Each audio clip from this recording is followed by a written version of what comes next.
Hello mga kumarites, magtitiklop na tayo nitong ating mga nilikom na sinampay. Medyo malakas nga yung ulan ngayon at hindi tumitigil. Pero naku, pagka ganyan pa rin bukas ay sigurado, siklib si kumarites nyo. Charot. Ay aba, hindi naman ako susugod sa ulanan yan kapag ganyang kalakas. Kita nyo naman na habang nagvo-voice over nga ako, ay rinig na rinig nga yung patak ng ulan. Ay naku, pagka ganyang na ulan ay masarap ang may katabi. Huy! O ano, nainggit ka, wala ka kasing katabi. Mamaya, iinggitin kita. Charot. Lumabas nga ako, tiningnan ko nga kung gaano nga kalakas ang ulan. Pero wag ka, nakapaglaba pa nga ako niyan. Yun nga lang mga kumarites, pagka ganyan nga na ulan, napakahirap nga magpatuyo ng sinampay. Halos wala nga tigil ang ulan pamula pa kahapon. Buti na nga lang at wala nga kaming pasok. Sana nga hindi na nga ganito bukas dahil Diyos ko po, wala na tayong sasahudin. Oo, para sa akin, masarap nga din magbakasyon. Pero pagka ganyan wala tayong sasahudin, nakakapanghinayang din naman. Na mga oras nga ito ay hindi pa masyadong malakas ang ulan. Pero pamula nga kaninang umaga ay ganyan na yan dahil nga gawa ng bagyo. Pagkatapos naman noon ay dumiretso nga ako dito sa CR dahil alam nyo na yung baby ko nababasa. Ay aba, baby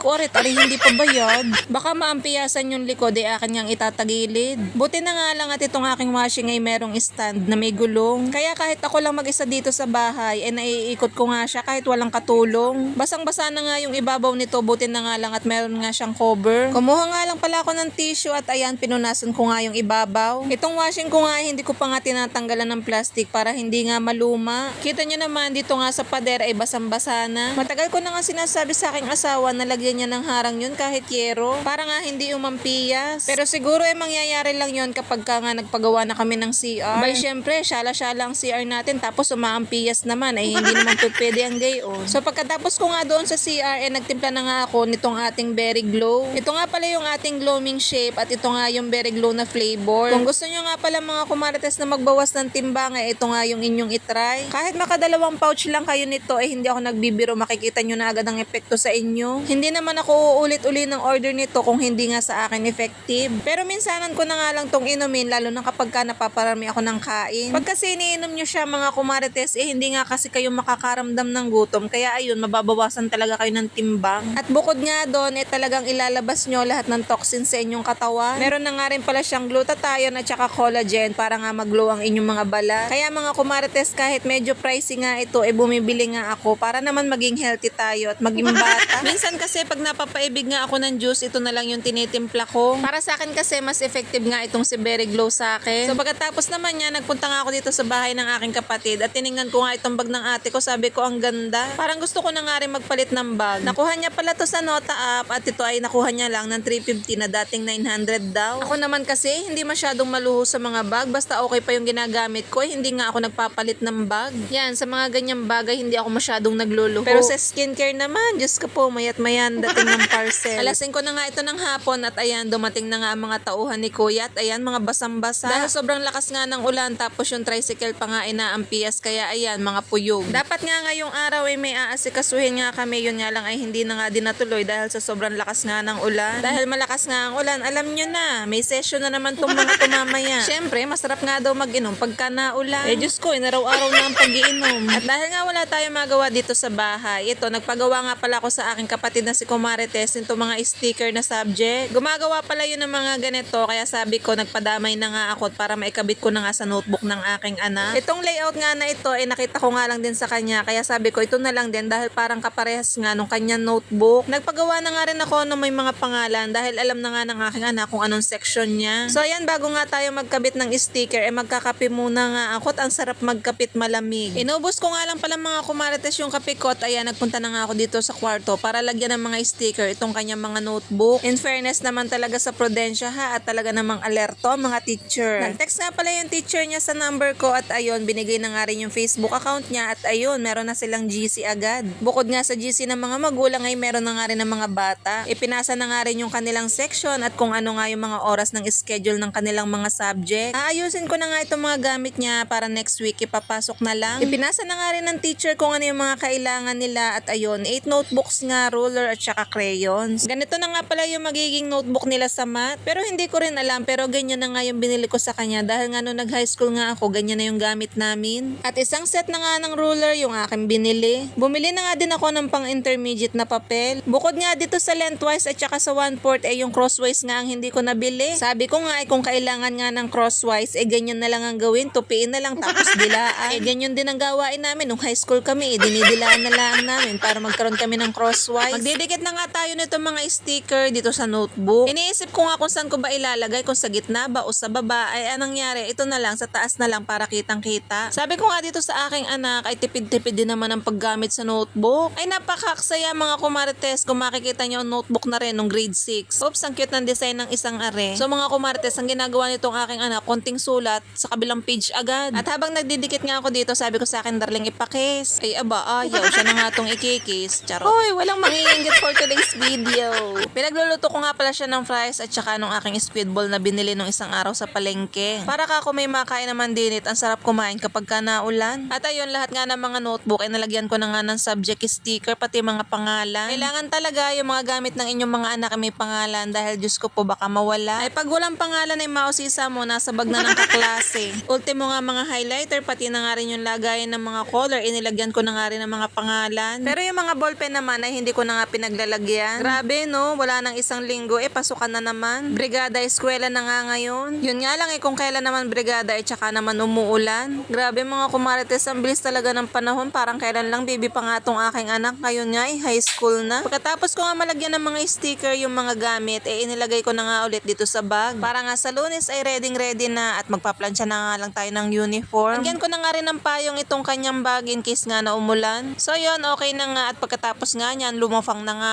ako. Ito nga pala yung pinuluto ko sa aking asawa, squid ball tsaka french fries. At dahil wala nga kaming pangsahog sa sopas, ang sarap sana magsopas dahil umuulan. Ito na nga lang ang ginawa ng asawa ko. Egg soup na nga lang yung ginawa niya at ayan, mainit-init pa nga at inabot niya sa akin. So yun lang naman ang ganap natin for today's vlog. Bye!